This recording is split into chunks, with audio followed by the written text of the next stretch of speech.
Welcome to the East Legon Cell Group. Join us for today's Bible study. In the second year of his reign, Nebuchadnezzar had dreams. His mind was troubled, and he could not sleep. So the king summoned the magicians, enchanters, sorcerers, and astrologers to tell him what he had dreamed. When they came in and stood before the king, he said to them, I have had a dream that troubles me, and I want to know what it means. Then the astrologers answered the king, May the king live forever. Tell your servants the dream, and we will interpret it. The king replied to the astrologers, This is what I have firmly decided. If you do not tell me what my dream was and interpret it, I will have you cut into pieces and your houses turned into piles of rubble. But if you tell me the dream and explain it, you will receive from me gifts and rewards and great honor. So tell me the dream and interpret it for me. Once more they replied, Let the king tell his servant the dream, and we will interpret it. Then the king answered, I am certain that you are trying to gain time, because you realize that this is what I have firmly decided. If you do not tell me the dream, there is only one penalty for you. You have conspired to tell me misleading and wicked things, hoping the situation will change. So then tell me the dream, and I will know that you can interpret it for me. The astrologers answered the king, There is no one on earth who can do what the king asks. No king, however great and mighty, has ever asked such a thing of any magician or enchanter or astrologer. What the king asks is too difficult. No one can reveal it to the king except the gods, and they do not live among humans. This made the king so angry and furious that he ordered the execution of all the wise men of Babylon.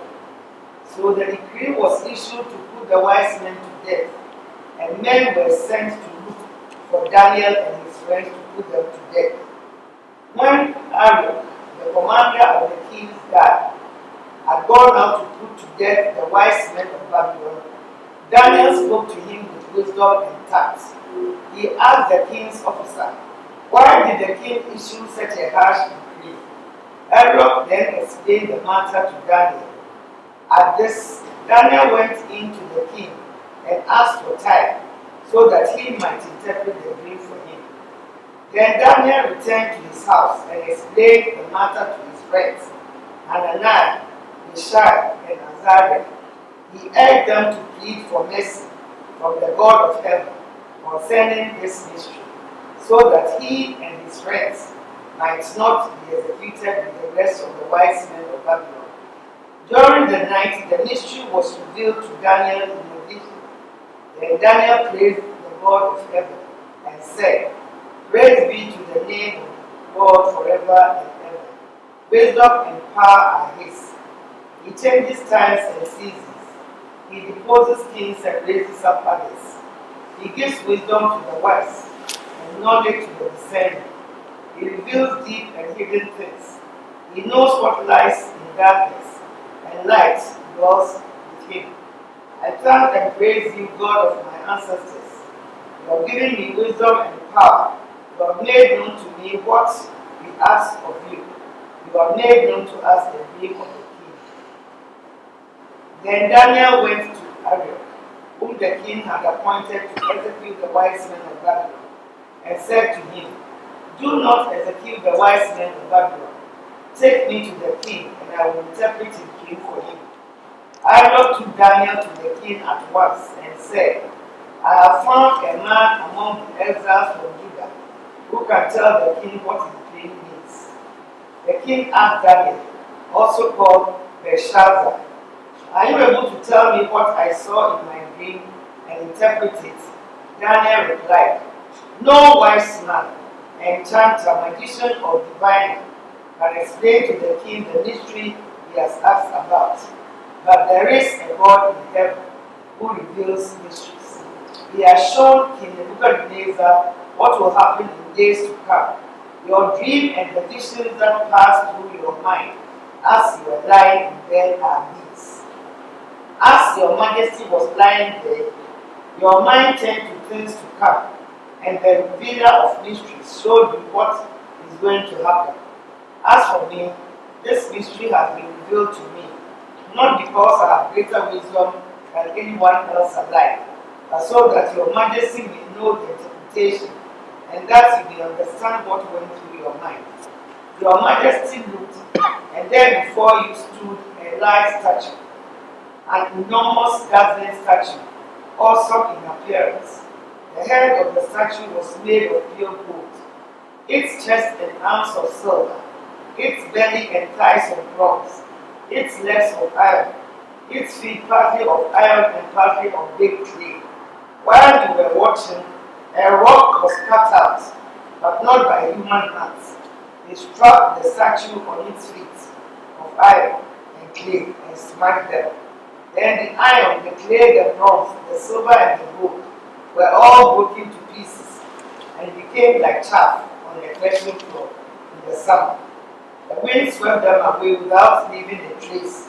But the rock that struck the statue became a huge mountain and filled the whole earth. This was the dream, and now we will interpret it to the king. Your Majesty, you are the King of kings. The God of heaven has given you dominion and power and might and glory. In your hands he has placed all mankind, and the beasts of the field and the birds in the sky. Wherever they live, he has made you ruler over them all. You are that head of gold. After you, another kingdom will arise, inferior to yours. Next, a third kingdom, one of bronze, will rule over the whole earth. Finally, there will be a fourth kingdom, strong as iron, for iron breaks and smashes everything. And as iron breaks things to pieces, so it will crush and break all the others. Just as you saw that the feet and toes were partly of baked clay and partly of iron, so this will be a divided kingdom. Yet it will have some of the strength of iron in it. Even as you saw iron mixed with clay, as the toes were partly iron and partly clay, so this kingdom will be partly strong and partly brittle. And just as you saw the iron mixed in baked clay, so the people will be a mixture and will not remain united any more than iron mixes with clay. In the time of those kings, the God of heaven will set up a kingdom that will never be destroyed, nor will it be left to another people. It will crush all those kingdoms and bring them to an end. But it will itself endure forever. This is the meaning of the vision of the rock cut out of the mountain, but not by human hands. A rock that broke the iron, the bronze, the clay, the silver, and the gold to pieces. The great God has shown the king what will take place in the future.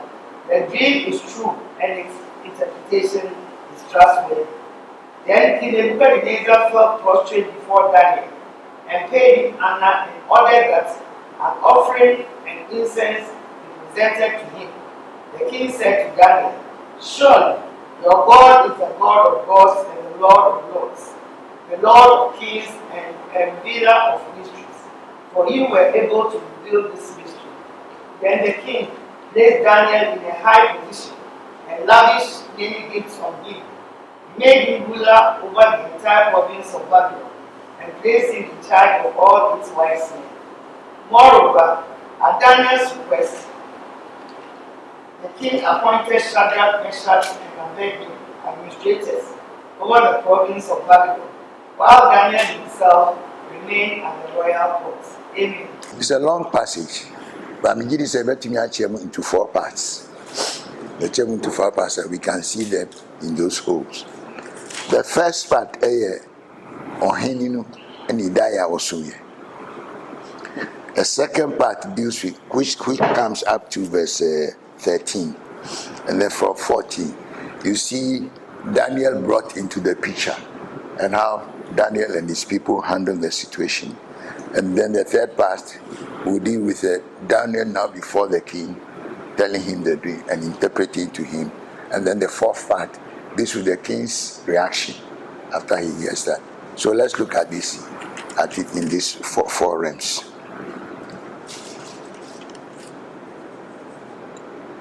We are in here now, could die, and I also die. That's why I also die. So I also die. Now our friend Crawford said, which is right, because you have the magicians, you have all these astrologers, saying they will give the king advice, and they are able to believe, to see into the spiritual realm. What is coming at the number to me, I can't show you. But if you don't tell them the reader will catch up, say, Diane soon, Mumu can't say me.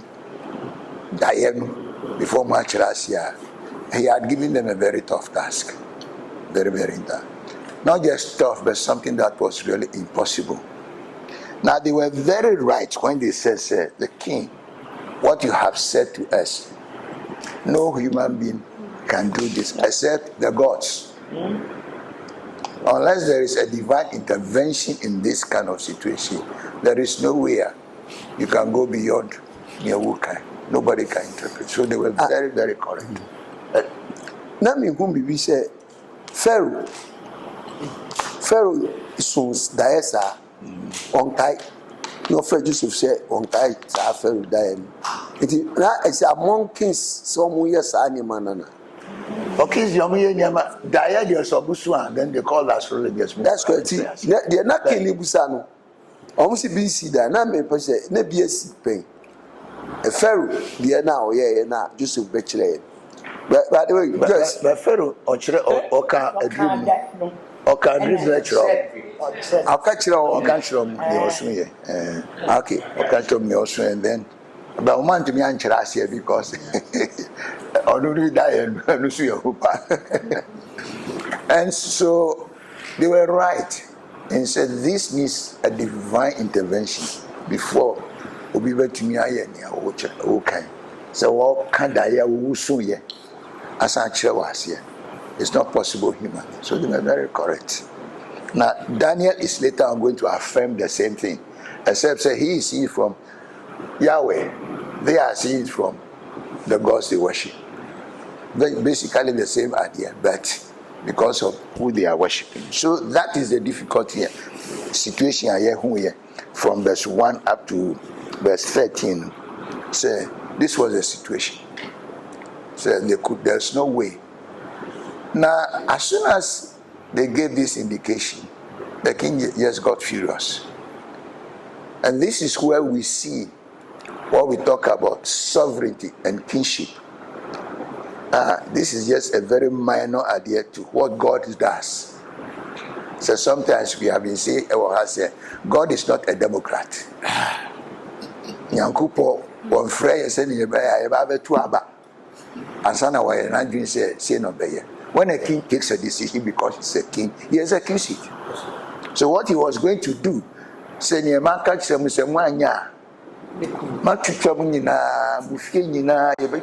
turn it into rubble, he would have done it because he's a king. And nobody will take him to any human court idea, say a human rights, any idea. It's not there because he's a king. That is the right of kingship. And then the issue comes now from verse 14 before Daniel. And Daniel uses his wisdom to intervene because otherwise all of them would have been destroyed. Because that was the command of the king. So to me and Chemia say, and you want but advisors. So that is how they got now to Daniel. One camp in the palace when this discussion was going on. And when the issue came to Daniel, see what he does. Immediately he asks for time. Because I don't feel immediately say, Nyankopon can intervene. Nyankopon wants to intervene in this situation. Say, yes, so he asks the king for time. And asking for the king for time, then they want to start to pray. Seek God's face already. So from verse 16, you see, so that's what Daniel sought to do. They've gotten the permission to be given time, and they turn to God.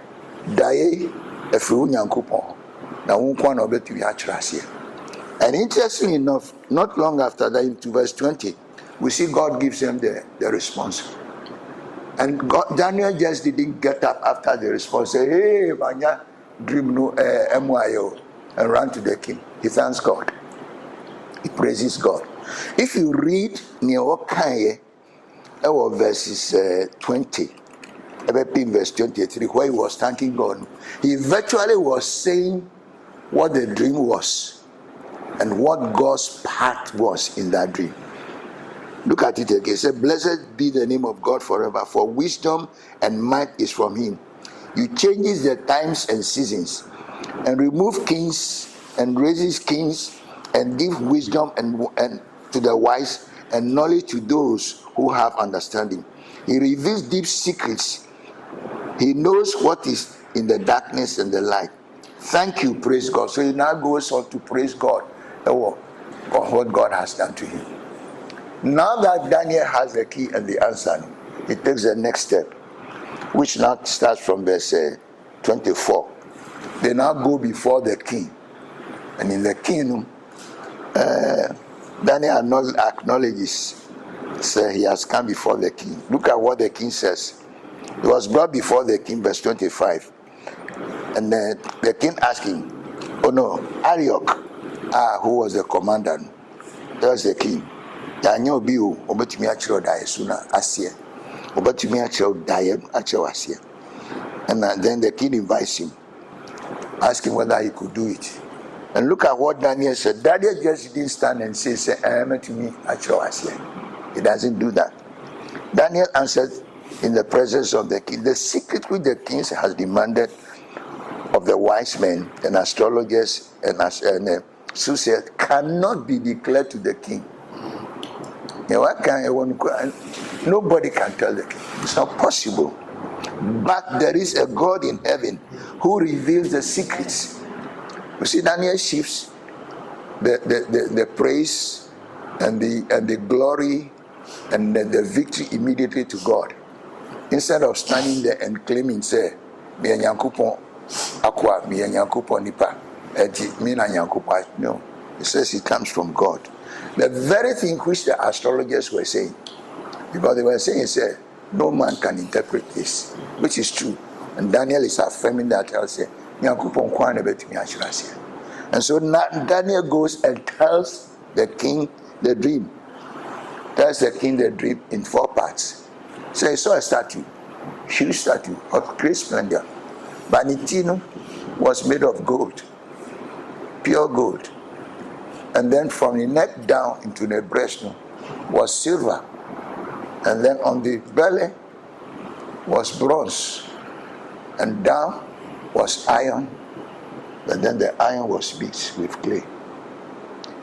You need to go into Nicaea after Babylon, into the Medes and the Persians, the Greek, and then the Roman idea.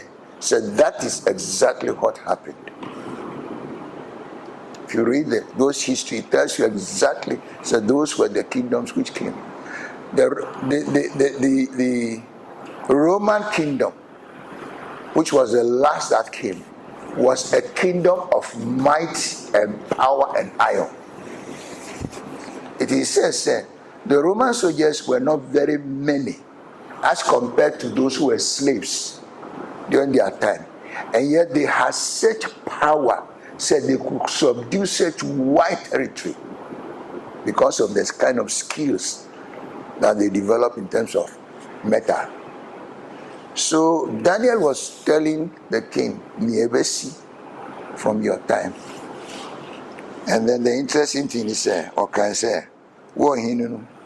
are the head, the gold, all majesty, and this thing has been given to you. I think it's important that we look at that very carefully.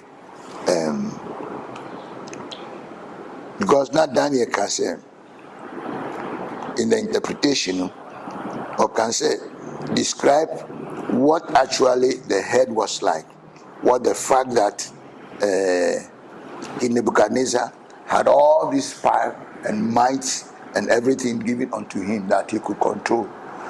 Now if you take that which God says here about King Nebuchadnezzar, and then connect it to what we were reading in the book of Jeremiah, you could see immediately why God was telling the children of Israel, say, Semukwa, I'll protect you.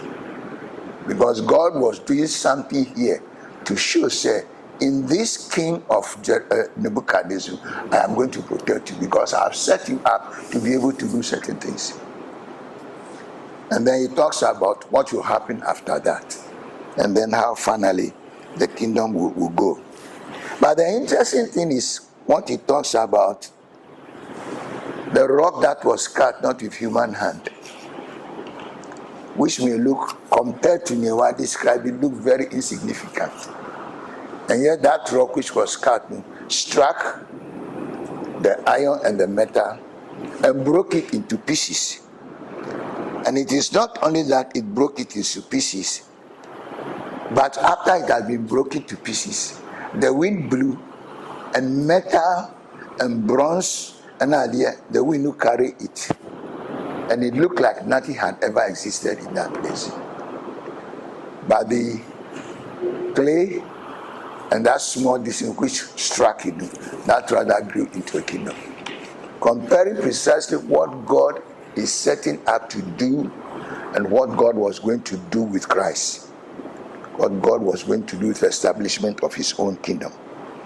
So that is the dream and its interpretation. Daniel Edima him.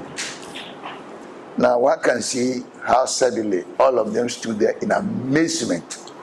Say, this they thought was impossible. But here was King, here was Daniel, just saying precisely what the king had in his head. And now goes on to even interpret it to him. So after he does that interpretation, everybody could sense that everything has fallen in place. So the dream has been told, the interpretation has been done. So now the king reacts from verse 46. He fell on his face, prostrate before Daniel. In fact, that's very amazing because kings don't fall prostrate. Kings don't fall prostrate. But it tells you how overcome everybody was, how overwhelmed he was. Because when they brought you, one could see, say, and the enemy would have been sitting down wondering, say, okay, but when he started and began to tell him the very dream he had had, suddenly he was disarmed. And when he finished, the only thing he could do is to fall down and praise and thank Daniel. But he said something. The king answered Daniel, truly, your God is the God of gods, which is true, the Lord of lords, the revealer of sins, since he has revealed this in you. Then he promoted Daniel, blah, blah, blah, into that, and gave him the honor. But one would have thought to say, what the king was saying, he said, oh, my nyankupo. And he says, see, but that's not what he's saying. He just acknowledgement, say, nyankupo wa reveal we are children, or nyankupo ampa. But we sure the reason why this doesn't lead easily to conversion for a number of people, and it's a lot of abosumsum any idea. When even they hear about God, they think of God as abosum oyekesiye. And they say, "You didn't buy, but can't win." Coming to add, because actually abosumsum sana tie. Say, oh, someone what is say, where the oya juba no akopem abeka we. Sana sa Ashantis no. Sana Ashantis. Na akopem na abeka. Okwa what to pro when you come ku abeka. No afa count. Today bia no mo adi. Obo adi. So that it was an addition, it is not a conversion. So he has come to acknowledge, but he saw say near Daniel children, it's just amazing. It's only the God of gods who could reveal that to him. So this is what we see. Let me draw some quick two lessons. The first lesson I want to draw is Bibia and see was as Iswa Yankupon san any. Nothing. And it's a trop a Bibia Yankupon san a womb. Say Achiakra Yankupon in Mukwan Faso a CSC. Attrition. That's the first thing I want to point out. The second thing is nyankopɔn ɛma ɛwɔ asɛdeɛ. Because we can take his says, oh, say nyankopɔn nsa wɔ mu deɛ and the God will guide it. That is true. But God expects his children also to play their parts. And Daniel and his people played their part. When they were called upon, they needed to pray. They prayed. When they needed to seek the face of God, they sought it. When they needed to go and interpret, they interpreted. So the question comes to us, God does his part. But what about us? Do we also do our part? Many times God expects us to pray. By a vampire, we sit down and complain. We sit down and gossip. We sit down and talk, but never pray. And so for me, these are the two lessons that I think come out of this. Thank you for joining in today's study. See you next week.